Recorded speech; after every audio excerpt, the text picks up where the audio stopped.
मेरा नाम तुषार है और मैं दिल्ली का रहने वाला हूँ। मेरा जन्म एक हिंदू फैमिली में हुआ था और मेरे मम्मी पापा दोनों भगवान में विश्वास रखते हैं, लेकिन मैं पूरी तरीके से नास्तिक हूँ। मैं वैसे तो पहले भूत प्रेत में विश्वास नहीं करता था, लेकिन इस घटना के बाद से मैंने भूतों में विश्वास करना शुरू कर दिया है।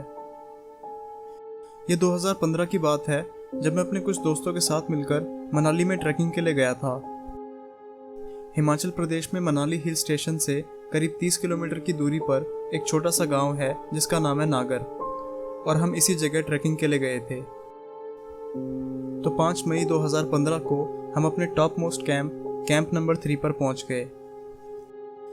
हमारे अलावा बाकी दूसरे ट्रैकिंग ग्रुप्स ने हैवी स्नोफॉल की वजह से इस कैंप को छोड़ दिया था, लेकिन क्योंकि हम काफ़ी जोश में थे, इसलिए हमने डिसाइड किया कि हम कम से कम एक रात वहाँ पे ज़रूर बिताएंगे। तो हम करीब दोपहर के 2 बजे उस कैंप पर पहुंच गए और वहां पर पहुंचकर हमने अपना लंच किया। उसके बाद हमने वहां बर्फ में करीब 15 किलोमीटर की लंबी ट्रैकिंग करी, जिसके बाद हम काफ़ी थक चुके थे। तो हमने जल्दी अपना डिनर कर लिया और करीब रात के 10 बजे हम सो गए। रात के करीब 2 बजे मेरी नींद खुल गई। मुझे बहुत ज़ोर से टॉयलेट आ रही थी।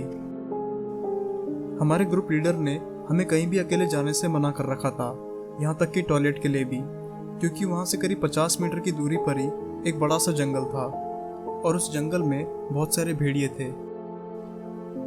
तो मैंने अपने कुछ दोस्तों को उठाने की कोशिश की ताकि वो मेरे साथ चल सकें, लेकिन क्योंकि वो काफ़ी थके हुए थे और गहरी नींद में थे, इसलिए उन्होंने मुझे अकेले जाने के लिए कहा और मेरे साथ चलने से मना कर दिया। मेरे लिए कंट्रोल कर पाना बहुत ही मुश्किल हो रहा था, क्योंकि टेम्परेचर 0 डिग्री से भी नीचे था। तो मैंने फैसला किया कि मैं अकेले ही जाऊंगा। वो पूर्णिमा की रात थी और जिस तरीके से चांद की रोशनी बर्फ से रिफ्लेक्ट हो रही थी, उससे ऐसा लग रहा था कि जैसे दोपहर हो रही हो।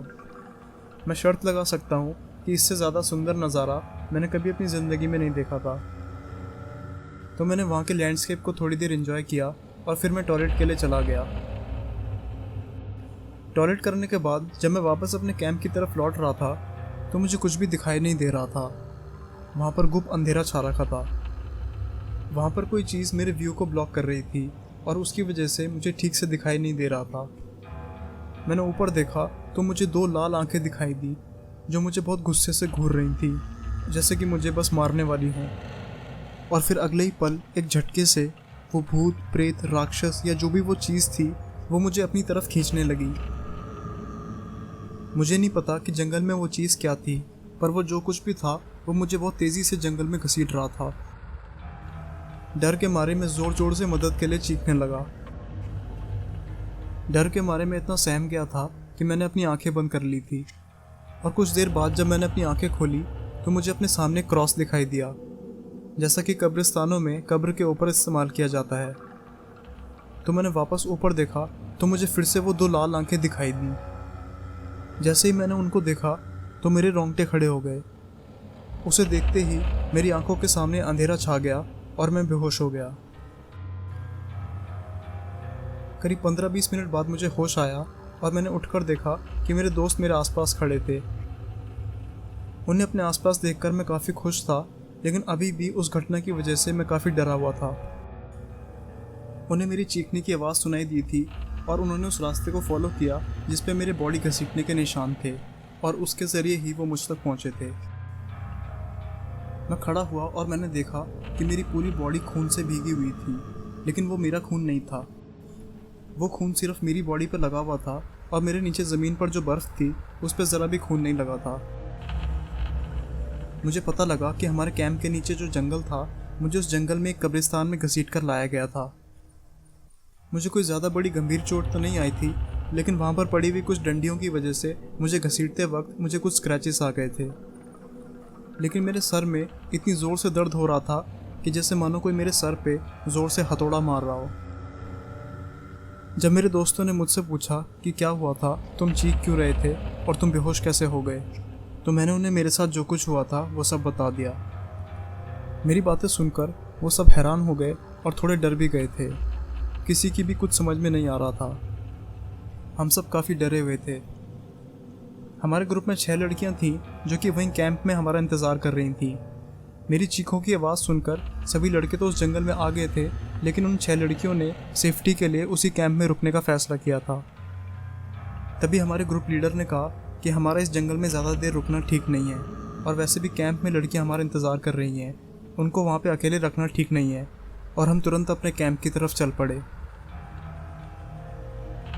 जब हम वापस अपने कैंप की तरफ लौट रहे थे तो हमें बीच रास्ते में ही अपने कैंप से लड़कियों की ज़ोर से चीखने की आवाज़ें आईं। उनकी वो चीखें सुनकर हम तेज़ी से कैंप की तरफ भागे। जब हम वापस अपने कैंप पर लौटे तो वहाँ पे भेड़ियों की आवाज़ें इतनी तेज़ हो गई थी कि ऐसा लग रहा था कि वह हमारे सामने ही गुर्रा रहे हों। कैंप पहुँचते ही हमने लड़कियों से पूछा कि क्या बात है, वो क्यों चिल्ला रही थीं। तो उन्होंने जो बताया उसको सुनकर हम सब हैरान हो गए।